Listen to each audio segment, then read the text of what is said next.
Well, we'll give it a try, see how it goes, eh?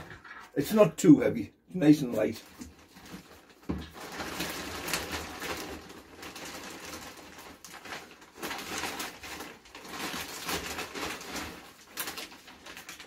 Right, okay, we'll just see what and how it does.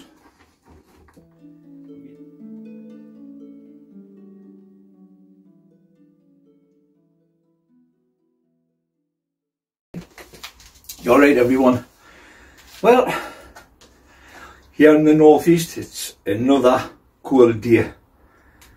Temperature in the greenhouse there is only 7 degrees, and that with obviously it's having heat coming through off here. Outside 2 degrees, so it's a bit chilly, and my intention was I'm going to come down, as I said last week, do a little bit of weeding, a little bit of hoeing, etc. Well, I may still do that, but I was just getting to our gates when my phone rang, and it was Ian, the lad from the plot next door. He had asked us if I was close to the plot. I said, I've just arrived at the gates. Oh, he says, I've got you 7 pallets. I need 9. You know, I'm making 3 compost beers, but then I want to finish my little bit of fence off, so I need 9. He says, I've got 7 on the back of the truck. He's actually at work. He's in his dinner break. So I said, yeah, I'm here. He says, I'll be there in about 10 minutes. So I just waited at the gates. And he pulled up in the truck. So I unloads the 7 pallets, brings them across, puts them just down the bottom behind the polytunnel. And I thought, right, to build the 3 bays, I've got everything I need. I've got posts. If I want to put rails in, I've got rails. Most importantly, I've got the pallets I need. They're all the same size. So keeping it nice and level shouldn't be a problem. And then I get a phone call. So I answers the phone, and it's a delivery driver for Every. I believe they used to be Hermes, or they do a lot of deliveries for Hermes, whichever. And he said, I've got a delivery for you. I'll be there in about 15 minutes. I said, yes, that's absolutely fine. So I rushed home. It only took us 5 minutes because I only live 5 minutes away. So I get there, and about 5 minutes later, knock on the door. And the lad comes with a box. So I signs for it. He hands away, I opens a box, and it's a little present I bought myself for Christmas.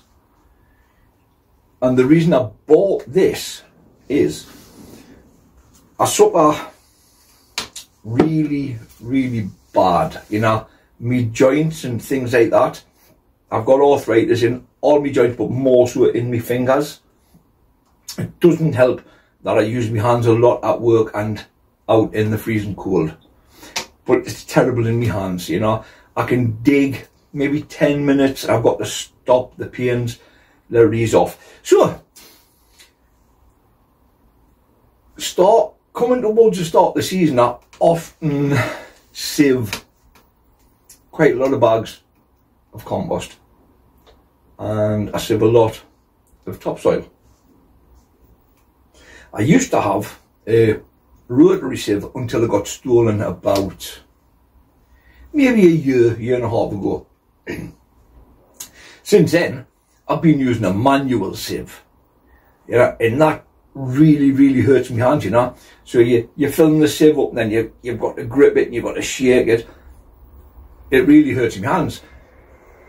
Well, I was in Machine Mart just last week buying some tools, and something caught my eye, and I thought, oh, what's that? A green thing. And I went and had a look, and it's a sieve. I don't even know what it's called. I think it's maybe just a manual sieve or what, I don't know what it's called, but it's got 4 legs and it stands roughly about 18 inches 2 foot in height, and it's just like a ordinary sieve. Then it's got a handle on top with a bar inside, which when you turn the handle, the bar moves. I will show you it. And it's got a ball on top, so I thought that would do me ideal. It's not too big and bulky to put away out of prying eyes. I don't have to grip the handle. I can actually rest the flat of my hand and just turn it. So I was thinking, do I buy it? Do I not? Contemplating. And I was on Facebook and this advert popped up for a company I've never heard of, Wowcher, W-O-W-C-H-E-R. And I thought, that's the same one. The only difference being, it isn't Clark make. But the difference is about 30 quid. The Clark one was £54, I think. This one, £19.99. So I had a look at the advert, read the dimensions and everything, and I thought, right, so I'll buy it. Could be a scam, you know, but I paid for it and it's arrived today. So if you bear with me 2 seconds, I'll show you it. Now, I don't know if you'll see it when I put it on the floor.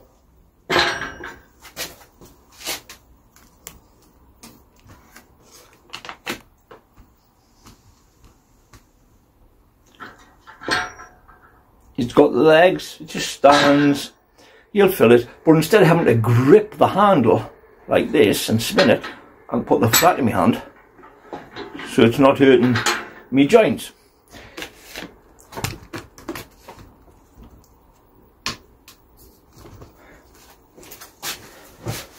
Anyhow, there'll probably be quite a lot of people who's actually got these. But I just thought it'll make my life a lot easier. So I've got it. And I'm just going to try it. I'll stand it in a barrow, just put a bit of compost in, just to try it, see what it works like. And I'll add it into this video and you can make your own minds up whether it was worth 20 quid or whether it wasn't. Well, we'll give it a try, see how it goes, eh? It's not too heavy, it's nice and light. So, quick little drink before start. Right, just got some cheap Levington compost here. This is what I use for topping beds up and things like that.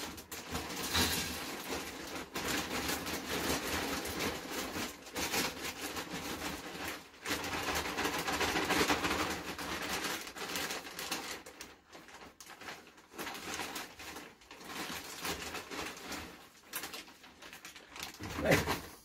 Okay, we'll just see what and how it does. I may have to keep my hand on it there. Just stop it moving actually, yes.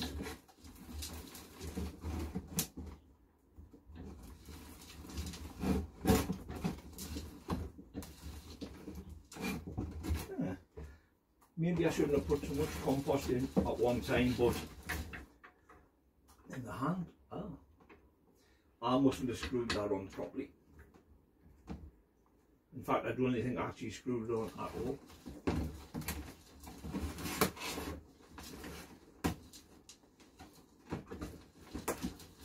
Yeah. Seems as though it's doing what's required. There's another height adjustment on that blade.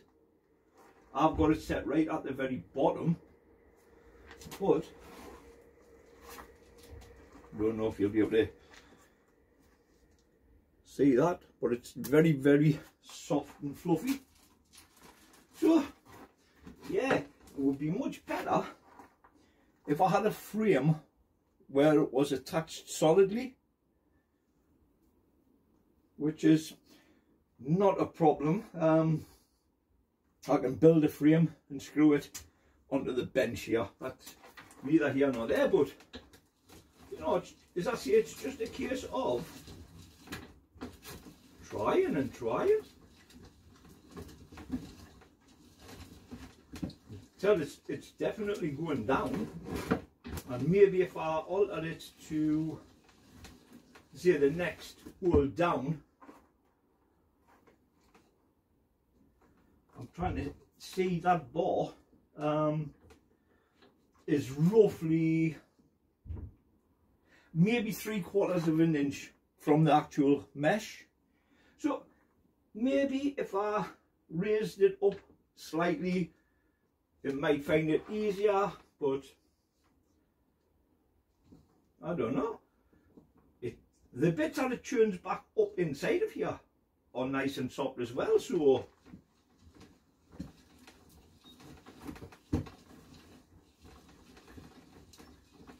I can see me having fun, you know, doing this just for like carrots, parsnips.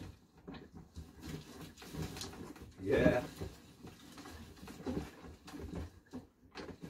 Yeah. I think it'll be quite good once it's actually on a solid frame. If I lift this out the way, I don't know if you'll be able to see. There's a nice pile of compost on the bottom, and it's just fluffy as hell. So to me, yes, it's worth the 20 quid I paid for it, purely because I'm not gripping, you know, as in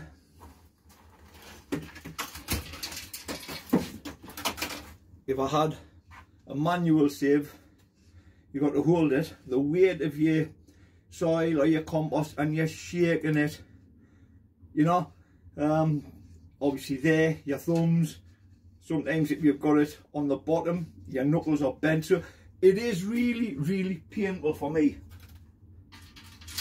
Now, I know I've only tried that just for a couple of minutes here, so I can't give you a proper review. What I can say is for the time I've used it, it's easy enough to use, and I felt comfortable on my hand. So I'm thinking definitely worth the 20 quid. And if anyone's interested in it, I'll actually put the link in, but I do believe from when I seen an advert the other day, they went up to £29. So there must be a good seller if that's the case. But I'll put the link in the description box on this video. Okay.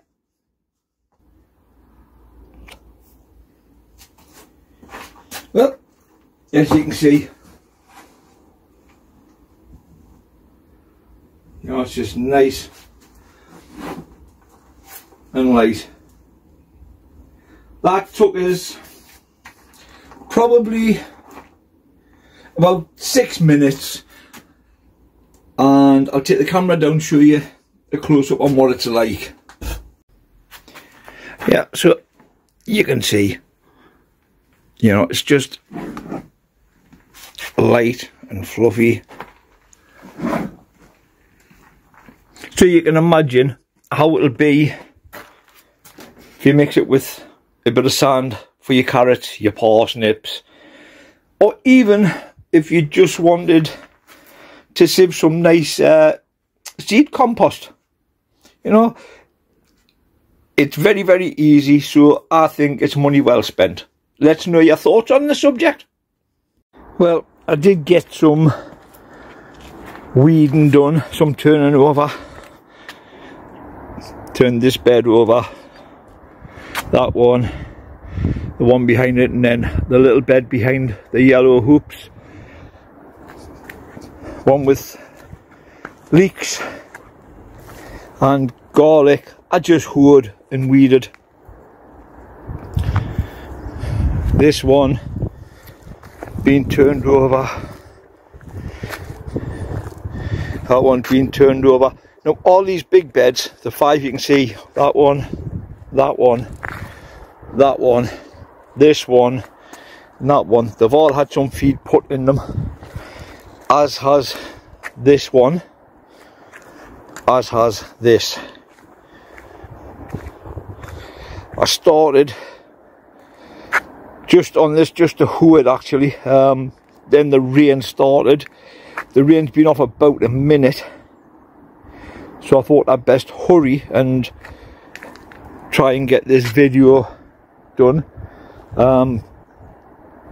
Basically,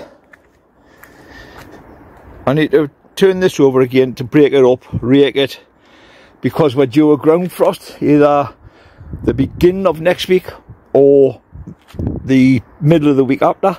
So the idea is get the ground broken up, any weeds that remain, the frost will break them up. So I've got to still turn this over and weed it, but I want to put pallet collars around that tree, this one and that one.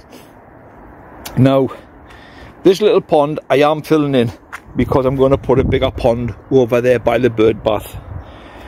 Ian next door, who got us the pallets, he wants those reeds and those reeds.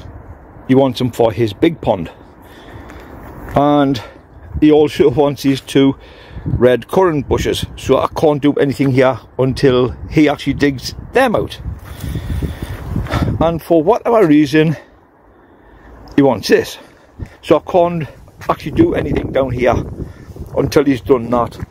He did want the gooseberry plant and the blackberry, which I've just, blackcurrant, sorry, which I hadn't really paid much attention to, so I will dig that up and I'll just put it over in the far corner along with lots of pots and flowers. These are the pallets that Ian got us, and these are the compost piles, and that looks like a rat hole. So I'll be pulling these out, these 3 and that there, and I'll be making them into compost bales. As I say, I didn't actually know these were here. They were covered in brambles, they were covered in bindweed, old bits of timber. So I can get this tidied up. I've got everything I need, and then obviously once Ian gets rid of these bushes, I can then extend this polytunnel for a much bigger one. I think this is only 3 meters by 2, so I want to go to at least a 6 by 3 at least, and I have got the space for it obviously. So for all, it's a cold day, really cold. I've been quite busy. I've got more done than I thought I would.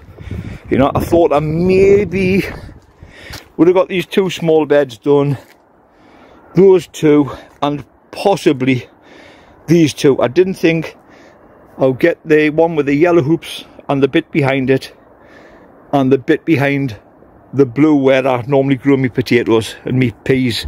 You can see the frame, I believe. Well, maybe you can't actually see.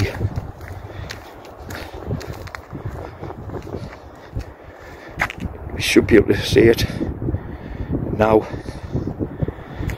Anyhow, I'm going to go back into the shed. So, back in the shed where it is lovely and warm. And I am absolutely shattered. As I say, I got a lot more done than I thought I would get done. A lot more. But, as you can tell by the puffing and panting, I'm absolutely shattered. Another little drinking chocolate. It makes a massive difference when you come from outside. My own fault, I should have put my coat on when I was outside digging that, but I didn't. So I felt the cold in my arms, everything was cold. But as soon as you walk through that door, the heat hits you, which is a fantastic feeling.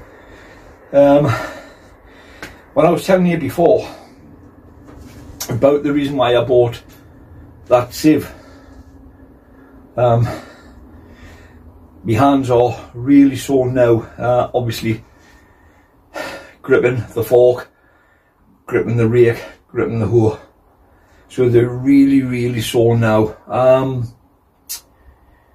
The time between the video where I showed you the compost that had been done through the sieve up until now is about 3 hours or just over. So it's took me maybe just over 3 hours to get that done outside. And as I say, I am absolutely knackered. I was going to say shattered. Knackered. I don't feel tired. I just feel knackered. Actually, the doctors tell us to take it easy. He's just prescribed us beta blockers yesterday. I haven't got them yet from the pharmacy. I normally get a text when my prescription's ready to be collected. So no text as of yet, but as I say, he told us to take it easy. Reason being, a few days ago, I felt not a tightening in my chest, but like, I would say like butterfly sort of thing. But when I was in the surgery telling the doctor, he went, I'm saying he went, people may not understand my accent when I say that, sorry. He said to us, do you feel all right at this moment? I says, no, I says, I feel just a little bit giddy. So, he says, you went white. He says, only for a couple of seconds. He says, but your face is red. I says, well, you're the doctor, not me. So, he says to us, I don't know, are you feeling stressed? I says, I am. I have been for the last 2 weeks. People on this channel may not know. People on my other channel will. But this channel, just over a year ago, I lost my grandson. He was 7 months old. 6 months later, I lost my granddaughter, Emmy. She was 7 months old. A week later, Emmy's twin was rushed into hospital with the same symptoms. Fortunately enough, Esme is absolutely fine and fantastic. But yesterday was the first anniversary of Emmy's passing. And I think I got myself all het up. And I think that explains it. But he wants me to take these beta blockers and he wants to arrange an appointment with a cardiologist. So until I get that appointment, I've been told to take it easy. So I shouldn't have done what I've done today. But the way I look at it is, I've got a lot done. The little bit that's left, I can get done well within the time for the ground rost's coming. You know? So once that's done, any weeds that are still left are just starting to sprout, the ground frost will kill them off. It makes my job a lot easier. And then I can actually relax. Because I hate my garden being untidy. I really do. Or sometimes, obviously, when you have the amount of rain we've had, your garden can't help but be in a state. Now, I watch a channel called Where Graham Grows, and I felt heartily sorry for the lad last week. His plot was just flooded, and I mean flooded. And I'm grateful that mine's on a slight gradient, because the rain does run down and there's a natural spring in the garden behind. And as the rain levels get higher, the natural spring, it must run under the garden, but it actually comes out at the start of my fruit cage and runs down and under my gate. It does the same about 4 gates up. Ian next door works for the water board, and he's done tests, etc. And he said it's not a leak from somewhere. He said it's actually an underground spring. So we get a lot of water, but it's outside of the plot on the alley, which our alleys are a good thing and a bad thing. We can drive along the alleys to our gate. We're only allowed to come along, empty your car, your van, whatever you bring in, then move your car to the end. You know, but over the last, I would say 2 months, with the amount of rain we've had, the vehicles that have been coming along backwards and forth, there's deep ruts in the soil now. So I think we're going to get a boatload of dolomite, or I'm saying we, Ian next door, is going to get a boatload of dolomite, and we're going to fill all the ruts in. You'll also get a whacker from work, which means we can compact it, and hopefully that'll take that away, because I can see the deepness of the ruts. A car or van's going to come along and suddenly just bottom out because of how deep they are. It's going to take the engine, the bottom of the engine, closer to the soil. So we're going to try and sort that out. But as I say, I feel really, really lucky that when it rains, it doesn't matter how heavy, the rain runs out of our gardens into the alley. It'll run along the alley, or it'll run into the derelict gardens, which the cemetery next door have reclaimed that land. These are built on the side of the cemetery, and about 4 years ago they reclaimed about 50 odd gardens. So I'm on the bottom alley, and we were a bit sort of wondering, are they going to reclaim this land?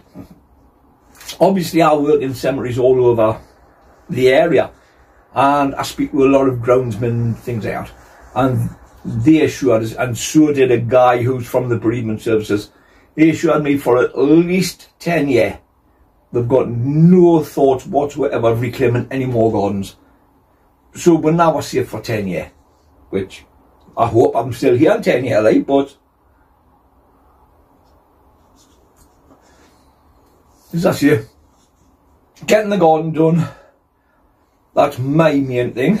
I would like Ian to take his reeds and his bushes as soon as he can, because that's stopping me doing stuff down in the bottom end.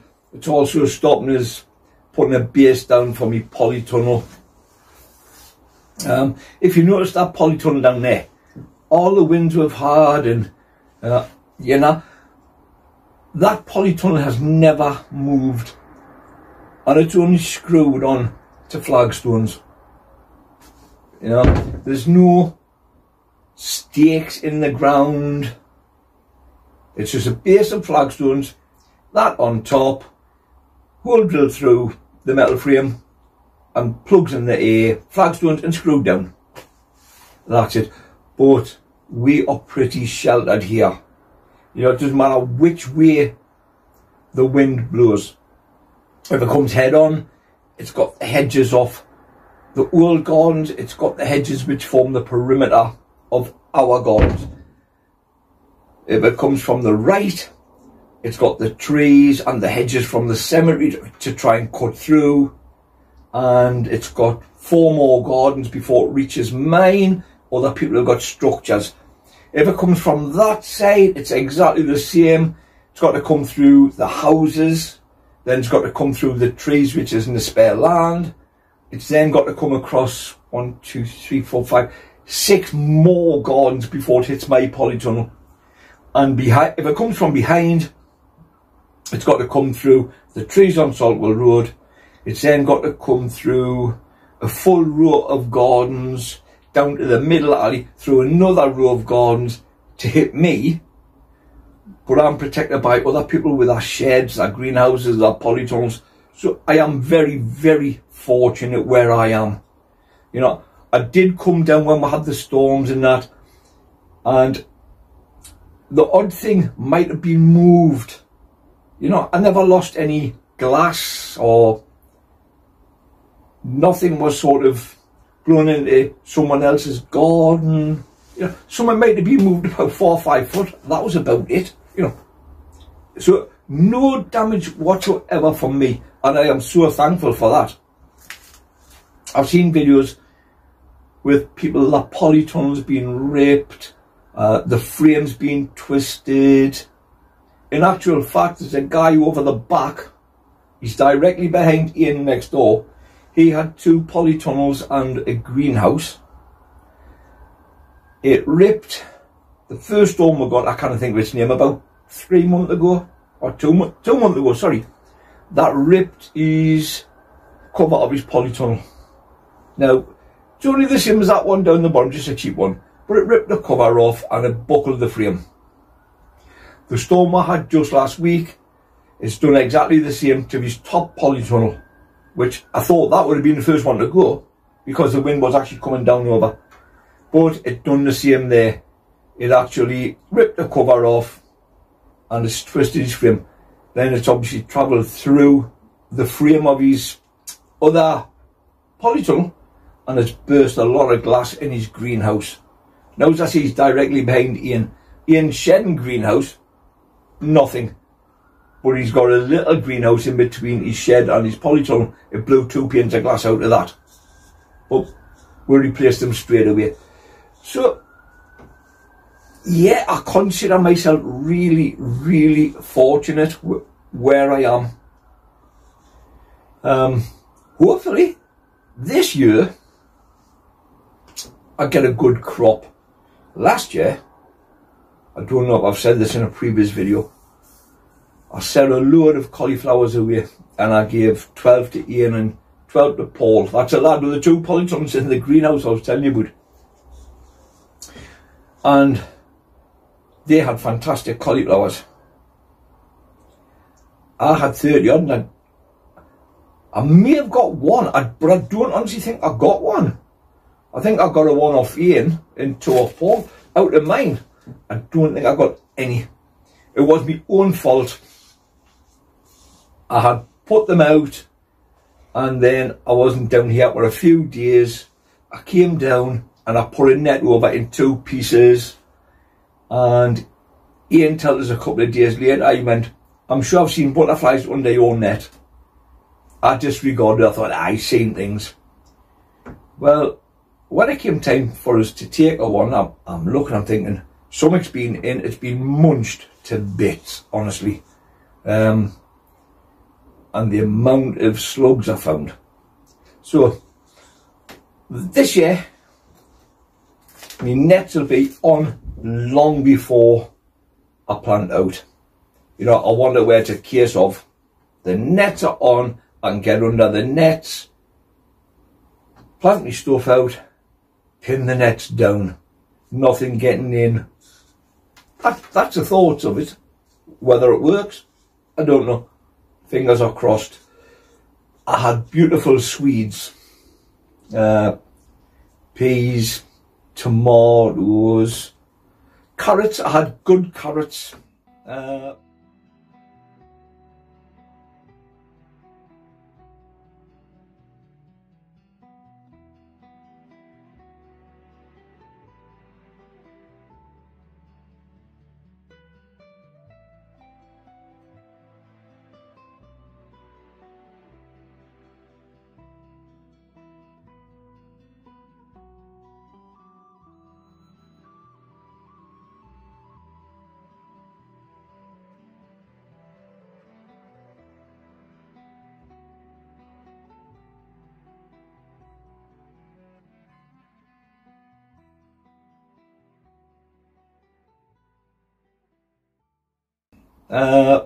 Parsnips were just a blowout. Me beetroot, pardon me, that went down the wrong way, sorry. Me beetroots were fine. But I hadn't had this plot long enough to grow everything I wanted. I got all my tatties in and they were okay. This year I've got a lot more to grow, hence the preparation of everything.